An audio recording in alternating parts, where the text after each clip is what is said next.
ಸುದ್ದಿ ಸಾಕ್ಷಿ ನ್ಯೂಸ್ ಚಾನಲ್ಗೆ ಸ್ವಾಗತ.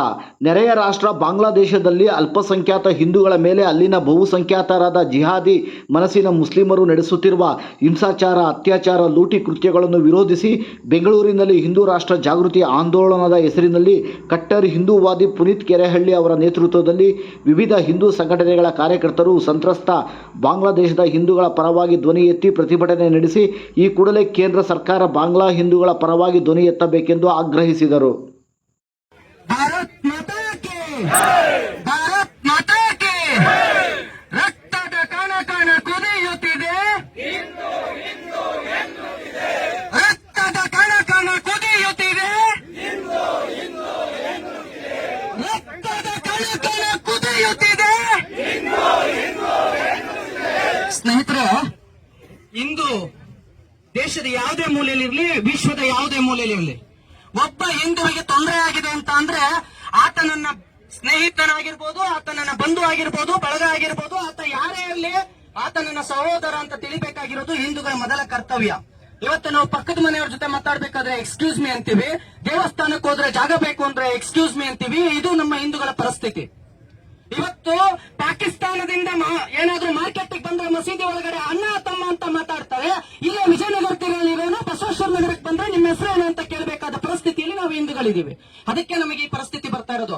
ಬಾಂಗ್ಲಾದಲ್ಲಿರೋ ಹಿಂದೂಗಳಿಗೆ ಭಾರತೀಯ ಹಿಂದೂಗಳಲ್ಲದೆ ಮತ್ತಾರ್ರಿ ನಿಂತ್ಕೊಳ್ಳೋದ್ರ ಜೊತೆಗೆ ನಾವಲ್ಲದೆ ಇನ್ಯಾರು ನಿಂತ್ಕೋಬೇಕಾಗಿದೆ. ಇಲ್ಲಿಗೆ ಬಂದು ನಿಂತ್ಕೊಂಡು ಏನ್ ಮಾಡ್ತೀರಾ ಅಂತ ಕೇಳ್ತೀರಲ್ಲ, ಅಲ್ಲಿರ್ತಕ್ಕಂಥ ಹಿಂದೂಗಳಿಗೆ ಒಂದು ಬಹಳ ದೊಡ್ಡ ಸಂದೇಶವನ್ನು ನಾವು ಕೊಡ್ತೇವೆ, ನಿಮ್ಮ ಜೊತೆ ನಾವಿದ್ದೀವಿ ಅಂತ. ಅಕಸ್ಮಾತ್ ಏನಾದ್ರೂ ಮುಂದುವರೆದ್ರೆ ಹಿಂಸೆ, ಅದಕ್ಕೆ ಯಾವ ರೀತಿ ಪ್ರತ್ಯುತ್ತರವನ್ನು ಕೊಡಬೇಕು ಅಂತ ಹೇಳಿ ಭಾರತದ ಹಿಂದೂಗಳಿಗೆ ಗೊತ್ತಿದೆ ಅಂತ. ಅಲ್ಲಿ ನಮ್ಮ ಅಣ್ಣ ತಮ್ಮಂದಿರಿಗೆ ನೀವು ರಕ್ತಪಾತ ಮಾಡಿದ್ದೆ ಆದ್ರೆ ಅದಕ್ಕೆ ಯಾವ ರೀತಿ ಉತ್ತರವನ್ನು ಕೊಡಬೇಕು ಅನ್ನೋದು ಭಾರತದಲ್ಲಿ ಇರ್ತಕ್ಕಂಥ ಹಿಂದೂಗಳಿಗೆ ಗೊತ್ತಿದೆ. ನಮ್ಮವರ DNA ಒಂದೇ ಇದೆ, ನಾವು ಬೇರೆ ಅಲ್ಲ, ಅವರು ಬೇರೆ ಅಲ್ಲ. ಇವತ್ತು ಅಲ್ಲಿ ಭಾರತದಿಂದ ಕೊಟ್ಟಂತ ಆಂಬುಲೆನ್ಸ್ಗಳಿಗೆ ನೀವು ನೋಡ್ತಾ ಇರ್ಬೋದು, ವಿಡಿಯೋಗಳಲ್ಲಿ ಕಾಣುತ್ತೆ. ಭಾರತದಿಂದ ಆಂಬುಲೆನ್ಸ್ ಕೊಟ್ಟಿದ್ದೆ ನಿಮ್ಮ ಆರೋಗ್ಯಗಳಿಗೆ ಅಂತ. ಜಾತಿ ನೋಡ್ಲಿಲ್ಲ, ಧರ್ಮ ನೋಡ್ಲಿಲ್ಲ, ಪಂಥ ನೋಡ್ಲಿಲ್ಲ. ಅಲ್ಲಿರ್ತಕ್ಕಂಥ ವೃದ್ಧರಿಗೆ ಆರೋಗ್ಯ ಸರಿ ಇಲ್ಲ ಅಂತ ಅಂದಾಗ ಎಲ್ಲರಿಗೂ ಸೇರಿಸ್ತಂತೆ. ನಾವು ಮುಸ್ಲಿಂ ಅಂತ ನೋಡ್ಲಿಲ್ಲ, ಕ್ರೈಸ್ತರಂತ ನೋಡ್ಲಿಲ್ಲ, ಜೈನರಂತ ನೋಡ್ಲಿಲ್ಲ, ಬೌದ್ಧರು ಅಂತ ನೋಡ್ಲಿಲ್ಲ. ಯಾರಿಗೇ ಆಗ್ಲಿ ಆರೋಗ್ಯ ಸರಿ ಇಲ್ಲ ಅಂತ ಅಂದಾಗ ನಿಮ್ಮ ಆರೋಗ್ಯಕ್ಕೆ ಒಳ್ಳೇದಾಗ್ಲಿ ಅಂತ ಹೇಳಿ ನಮ್ಮ ದೇಶದಿಂದ ನಿಮಗೆ ಆಂಬುಲೆನ್ಸ್ ಗಳನ್ನು ಕೊಟ್ರೆ, ಆಂಬುಲೆನ್ಸ್ ಮೇಲೆ ಇರ್ತಕ್ಕಂಥ ಆ ಭಾರತದ ನಕ್ಷೆಗೆ, ರಾಷ್ಟ್ರದ ನಕ್ಷೆಗೆ, ನಮ್ಮ ರಾಷ್ಟ್ರದ ಪ್ರತೀಕವಾದ ಧ್ವಜಕ್ಕೆ ಇವತ್ತು ನೀವು ಹಲ್ಲೆ ಮಾಡ್ತೀರಿ. ರಾಷ್ಟ್ರದ್ರೋಹ ಇದು, ಭಾರತಕ್ಕೆ ಮಾಡಿದಂತ ಬಹಳ ದೊಡ್ಡ ಅನ್ಯಾಯ ಇದು, ದ್ರೋಹ ಇದು. ಇದನ್ನ ನೋಡಿ JNUನಲ್ಲಿ ಪ್ರತಿಭಟನೆ ಆಗ್ಲಿಲ್ಲ. ಎಲ್ಲಾದ್ರೂ ಇವತ್ತು JNUನಲ್ಲಿ ಭಾರತ್ ತೋಡಂಗೆ ಅಂತ ಹೇಳಿದ್ದ ಆ ಕಚಡದಲ್ಲಿ ಎಲ್ಲಾದ್ರೂ ಇವತ್ತು JNUನಲ್ಲಿ ಯಾಕೆ ಭಾರತದ ಧ್ವಜ, ರಾಷ್ಟ್ರಧ್ವಜಕ್ಕೆ ಅಪಮಾನದಿಂದ ಮಾಡಿದ ವಿರುದ್ಧ ಯಾಕೆ ಹೋರಾಟ ನಡೆಯಲಿಲ್ಲ? ಇವತ್ತು ಯಾಕೆ ಟೌನ್ ಮುಂದೆ ಪ್ರತಿಭಟನೆಗಳು ನಡೀತಾ ಇಲ್ಲ? ಯಾಕೆ ಹಿಂದೂಗಳು ಸಹಿಷ್ಣುರು, ಹೊಡೆದ್ರು ಸಹಿಸ್ಕೋಬೇಕು, ಬಡದ್ರು ಸಹಿಸ್ಕೋಬೇಕು, ರಕ್ತಪಾತ ಆದ್ರೂ ನಾವು ಸಹಿಸ್ಕೋಬೇಕಾ? ಇಲ್ಲ, ಭಾರತ ಬದಲಾಗಿದೆ, ಹಿಂದೂಗಳು ಬದಲಾಗಿದ್ದೀವಿ. ಈ ರಾಷ್ಟ್ರದಲ್ಲಿ ಕೊನೆಯ ಹಿಂದೂ ಇರುವವರೆಗೂ ಇದು ಹಿಂದೂ ರಾಷ್ಟ್ರವೇ, ಇದು ಹಿಂದೂ ರಾಷ್ಟ್ರವಾಗಿ ಇರುತ್ತೆ. ನಮ್ಮ ಬೆಳ್ಳುಳ್ಳಿ ಬೇಕು ಅವ್ರಿಗೆ ತಿನ್ನಕ್ಕೆ, ನಮ್ಮ ಕ್ಯಾಪ್ಸಿಕಮ್ ಬೇಕು ಬಾಂಗ್ಲಕ್ಕೆ. ಇವತ್ತು ನಮ್ಮಿಂದ ಹೋಗ್ತಾ ಇರ್ತಕ್ಕಂಥ ಆಹಾರ ಪದಾರ್ಥಗಳನ್ನ ನಿಲ್ಸಿದ್ರೆ ಬದುಕೋ ಯೋಗ್ಯತೆ ಇಲ್ಲ ಅವರಿಗೆ. ನಮ್ಮ ರಾಷ್ಟ್ರಧ್ವಜದ ಮೇಲೆ ಕೈ ಮಾಡ್ತಾರೆ, ನಮ್ಮ ರಾಷ್ಟ್ರಧ್ವಜಕ್ಕೆ ಕೈ ಇಡ್ತಾರೆ. ಇವತ್ತು ಭಾರತದ ನೆರವಿಲ್ಲದೆ, ಭಾರತದ ಯೋಗ ಇಲ್ಲದೆ ಬದುಕೋದಕ್ಕಾಗೋದಿಲ್ಲ. ಅವತ್ತು ನಮ್ಮ ಭಾರತ ನಿಮ್ ಜೊತೆಗೆ ನಿಂತ್ಕೊಂಡಿರ್ಲಿಲ್ಲ ಅಂದ್ರೆ ಕಪ್ಪಿ ಪಾಕಿಸ್ತಾನದ ಮುಷ್ಟಿಯಲ್ಲಿ ಸಾಯಬೇಕಾಗಿತ್ತು ನೀವು. ಅವತ್ತು ನಿಮ್ಮ ಜೊತೆಗೆ ನಿಂತ್ಕೊಂಡಿದ್ದಕ್ಕೆ ಇವತ್ತು ಭಾರತ್ ತೋಡಂಗೆ ಭಾರತದ ರಾಷ್ಟ್ರಧ್ವಜದ ವಿರುದ್ಧ ಮಾತಾಡ್ತೀರಿ ನೀವು. ಇವತ್ತು ಭಾರತದ ನಾವು ಸುಮ್ಮನೆ ನೋಡ್ಕೊಂಡು ಕುತ್ಕೋಬೇಕಾದನ್ನ. ಕಾಳಿದಾಸ ದೇವಸ್ಥಾನಕ್ಕೆ ಬೆಂಕಿ ಹಾಕ್ತೀರಿ ನೀವು. ಇವತ್ತು ನಾವಿನ್ನೂ ಸಹಿಷ್ಣುತೆ ಅಂತ ಬದುಕಬೇಕಾ? ಮನೆಗೆ ನುಗ್ಗಿ ದಾಂಧಲೆ ಮಾಡ್ತೀರಿ. ತಾಯಂದಿರು ಅಲ್ಲಿ ಹೇಳ್ತಿದ್ದಾರೆ ಭಯ್ಯ ಭಯ್ಯ ಭಯ್ಯ, ಓ ಭಯ್ಯ ನೀವೇ. ಇಲ್ಲೂ ಅದನ್ನೇ ಹೇಳ್ತಾ ಇದ್ದೀರಿ, ಭಯ್ಯ ಅನ್ನಿ ಅಂತ. ಭಯ್ಯ ಅಲ್ಲ ಅವರು, ಭಯ್ಯ ಬಿಡಿ ಅಂತ ಬೇಡ್ಕೊಂಡ್ರು. ಬಿಟ್ಟ ವಿಡಿಯೋಗಳನ್ನು ನೋಡ್ತಾ ಇದ್ದೀವಿ. ಭಯ್ಯ ಬಿಡಿ, ನಮ್ಮನ್ನ ಬಿಟ್ಬಿಡಿ ಅಂತ ಕೇಳ್ಕೊಂಡ್ರು. ಬಿಟ್ಟ ತಾಯಂದಿರನ್ನ ಬಿಡ್ಲಿಲ್ಲ. ಇದೇ ಪರಿಸ್ಥಿತಿ ಭಾರತಕ್ಕೆ ಬರಬಾರದು ಅಂತ ಅಂದ್ರೆ, ಇದೇ ವಿಚಾರ ಭಾರತದಲ್ಲಿ ಮರುಕಳಿಸಬಾರದು ಅಂತ ಅಂದ್ರೆ, ಅಷ್ಟೇ ಅಲ್ಲ, ಮತ್ತೆ ಬಾಂಗ್ಲಾದಲ್ಲಿ ಹಿಂದೂಗಳ ಮೇಲೆ ಈ ರೀತಿ ಆಡಬಾರ್ದು ಅಂತ ಅಂದ್ರೆ ನಾವೆಲ್ಲರೂ ಸಂದೇಶವನ್ನು ಇಲ್ಲಿಂದ ಗಟ್ಟಿಯಾಗಿ ಕೊಡಬೇಕಾಗಿದೆ. ನಾವು ಬಾಂಗ್ಲಾದೊಟ್ಟಿಗಿದ್ದೇವೆ ಅಂತ, ಬಾಂಗ್ಲಾದ ಹಿಂದೂಗಳೊಟ್ಟಿಗೆ ನಾವು ಸದಾಕಾಲ ಇರ್ತೇವೆ ಅಂತ. ಇವತ್ತು ನಮ್ಮನ್ನೇ ತಿಂದು, ನಮ್ಮ ಉಪ್ಪನ್ನೇ ತಿಂದು, ಇವತ್ತು ನಮ್ಮ ಮೇಲೇನೆ, ನಮ್ಮ ಧರ್ಮಕ್ಕೆ ನಮ್ಮ ಕಳಂಕ ತರುವಂತದ್ದು, ನಮ್ಮ ಧರ್ಮದ ವಿರುದ್ಧ ಮಾತಾಡುವಂತದ್ದು, ಭಗವದ್ಗೀತೆನ ಹರಿದು ಕಾಲಲ್ಲಿ ತುಳಿಯುವಂತದ್ದು, ಇದನ್ನೆಲ್ಲ ನಾವು ಸಹಿಸ್ಕೋಬೇಕು. ನಾವು ಸಹಿಷ್ಣುರು ಇದನ್ನೆಲ್ಲ ಸಹಿಸ್ಕೊಂಡ್ರೆ ನಮ್ಮ ಕಾಳಿ ಮಾತಾ ಕೈಯಲ್ಲಿ ಏನ್ ಹಿಡಿದಿದ್ದಾಳೆ, ಅವಳು ಬರೀ ಕೈಯಲ್ಲಿ ಇಟ್ಕೊಂಡಿಲ್ಲ. ಅದರಿಂದ ಮಹಿಷಾಸುರನನ್ನ ಮರ್ದನ ಮಾಡಿ ಸಾಯಿಸಿ, ಮಹಿಷಾಸುರನ ರಾಕ್ಷಸರನ್ನ ಸಂಹಾರ ಮಾಡಿ ನಮಗೆ ತೋರಿಸ್ಕೊಟ್ಟಿದ್ದಾಳೆ. ನಾವೇನು ಮಾಡಬೇಕು? ರಾಕ್ಷಸರು ಎದುರಿಗಿದ್ರೆ ರಾಷ್ಟ್ರದ್ರೋಹಿಗಳು ಕಾನೂನಿನ ಬೆಲೆನೆ ತೋರಿಸ್ದೆ, ಸಂವಿಧಾನಕ್ಕೆ ಗೌರವ ಕೊಡದೆ, ಪ್ರಜಾಪ್ರಭುತ್ವಕ್ಕೆ ಗೌರವ ಕೊಡದೆ ನಿಂತ್ಕೊಂಡಿದ್ರೆ ಅವರನ್ನ ಏನ್ ಮಾಡ್ಬೇಕು ಅಂತ ಅಂದ್ರೆ we are the first police. ನೈತಿಕಗಿರಿ ಅಲ್ಲ ಅಕ್ರಮವನ್ನು ತಡೆಯೋದು, ನೈತಿಕಗಿರಿ ಅಲ್ಲ, ನೈತಿಕ ಪೊಲೀಸ್ಗಿರಿ ಅಲ್ಲ ಅಕ್ರಮವನ್ನು ತಡೆಯೋದು.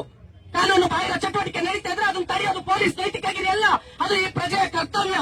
V are the first police. ಎಲ್ಲಿ ಕ್ರೈಮ್ ನಡೀತಾ ಇದೆ, ಎಲ್ಲಿ ಅಕ್ರಮ ನಡೀತಾ ಇದೆ, ಎಲ್ಲ ಒಂದು ಅತ್ಯಾಚಾರ ಆಗ್ತಾ ಇದೆ, ಅದನ್ನ ತಡೆಯೋದು ನಮ್ಮ ಕರ್ತವ್ಯ ಇದೆ.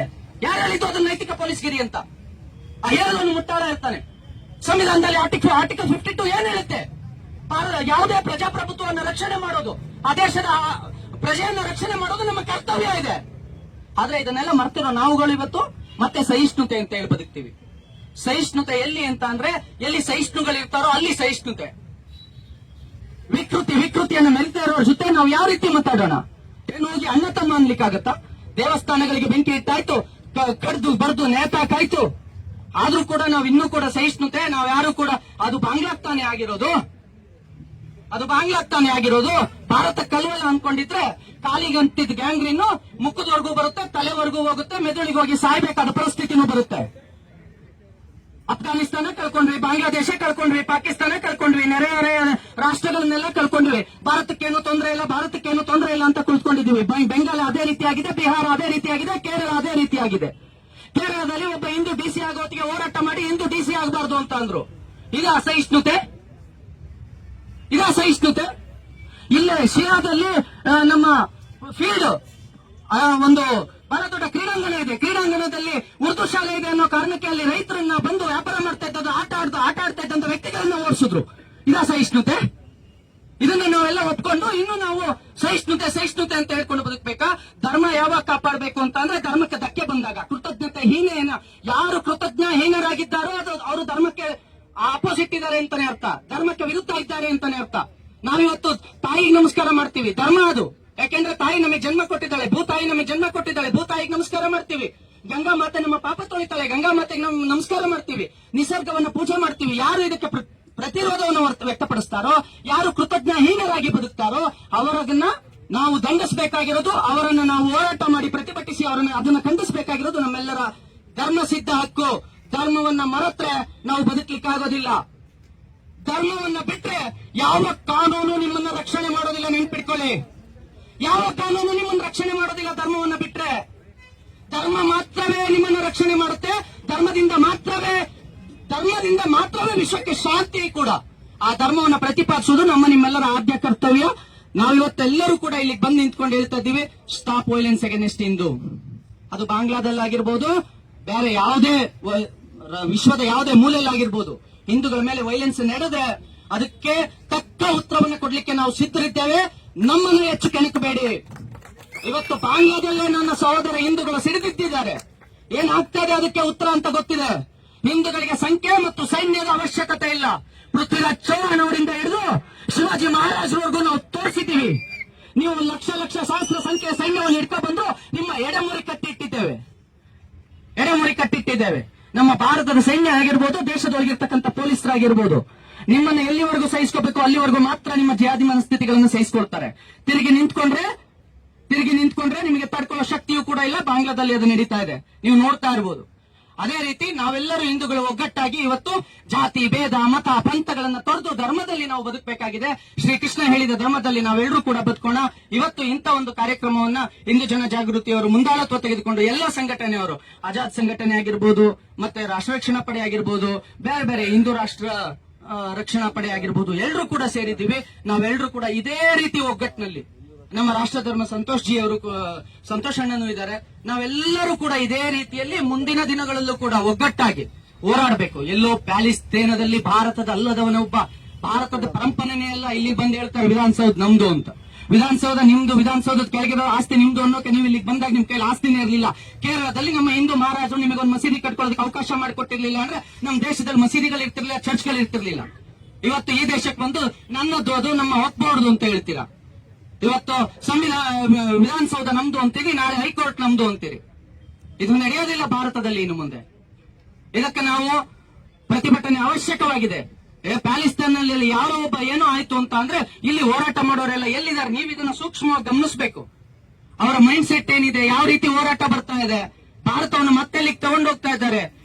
ಭಾರತ ನಮ್ಮದು, ಭಾರತ ನಮ್ಮದು ಬಿಟ್ರೆ ಅರಬ್ಬಿ ಸಮುದ್ರ ಮಾತ್ರ ಇರೋದು, ಹಿಂದೂ ಮಹಾಸಾಗರ ಮಾತ್ರ ಇರೋದು. ನಮಗೆ ಸಾಗರ ಸೇರ್ತಿರೋ, ಪೃಥ್ವಿಯನ್ನು ಉಳಿಸ್ಕೊಂಡು, ಭೂಮಾತೆಯನ್ನು ಉಳಿಸ್ಕೊಂಡು, ಭಾರತಕ್ಕಾಗಿ, ಭಾರತದ ಸಾರ್ವಭೌಮತೆಗಾಗಿ ಹೋರಾಡ್ತಿರೋ, ನೀವೇ ಚಿಂತನೆ ಮಾಡಿ. ಹೋರಾಡ್ತೀವಲ್ವಾ? ಬಾಂಗ್ಲಾದೇಶದ ಹಿಂದೂಗಳ ಜೊತೆ ನಾವೆಲ್ಲ